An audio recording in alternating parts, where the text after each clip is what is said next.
My name's Celia Scott, and I'm going to be talking about my website. So, right here we're on our homepage, and it's called Greenville Eats.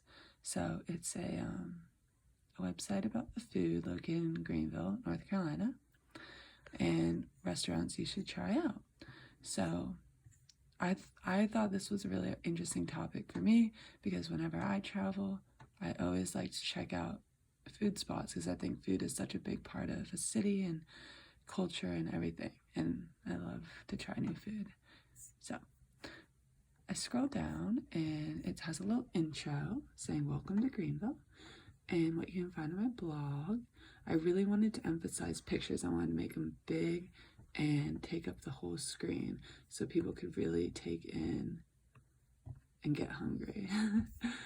And I have some honorable mentions, a little bit more details, a little picture of my sorority sisters at a local hot dog joint, and this cute little quote. And it's available to share. This is on the bottom of every page, but you can share it right here easily. Click at the end. And I also included a Google Translate option because you never know who's traveling here, especially if they're from out of the country or whatever. They can read about it in their own language. So if you go back to the top right here, you can go up in this right hand corner, and I like how my pages are listed up here even when you scroll to stay here, so you don't have to search through my home page to find it. My about page I liked a lot. It told you about me, saying my name, how I'm an ECU student, so I know about Greenville. I'm a trusted source, and yeah, what you would find in this website. I like to use big pictures that were clear and yeah, looked yummy. So going to my blog post, I decided to have a little bit about what this page is about, and right here you can see all the tags and locations and date and everything. And to go to all the other posts, you just click next post. And I really wanted to emphasize the importance on the pictures here because I always love to see what food is recommended. It's better to see it, in my opinion.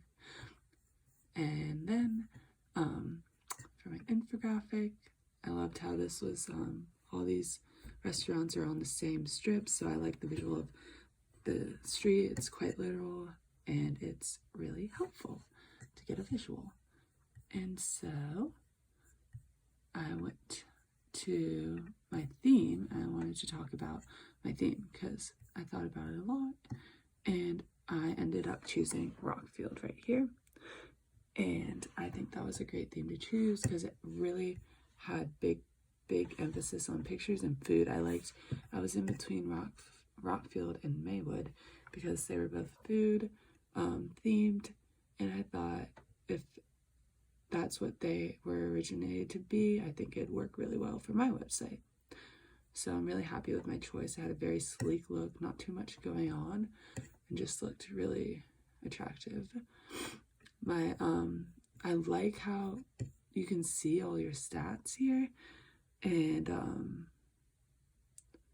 how WordPress has all these options to set up and all this information you can see. It's super easy to work with. It's super easy to see, and I would definitely like to try to continue to work with WordPress. And I like how our class challenged us to learn about it because I think designing websites is really fun, and it's something I definitely want to learn more about. So, continuing on, I wanted to go to right here where you click restaurants to try. It'll take you straight to this map, which I found super interesting because I'm a visual learner, and a visual of where things are is super helpful. And it was super easy to insert something that looks so complicated. But Right here you can see the little names pop up as you hover, and then if you click on them, which I did, you can see their descriptions a little more, and their location and everything. Super easy, super nice. And yeah, I really liked learning about this. I loved the class, had a nice design aspect to it. Obviously it's web design class, but it's something I've been super interested in, and I'm super interested in continuing to work with things like this and having this skill set, because I think it's gonna really come in handy when getting a job, and it's just stuff you need to know. So I'm really happy with this, and thank you for listening.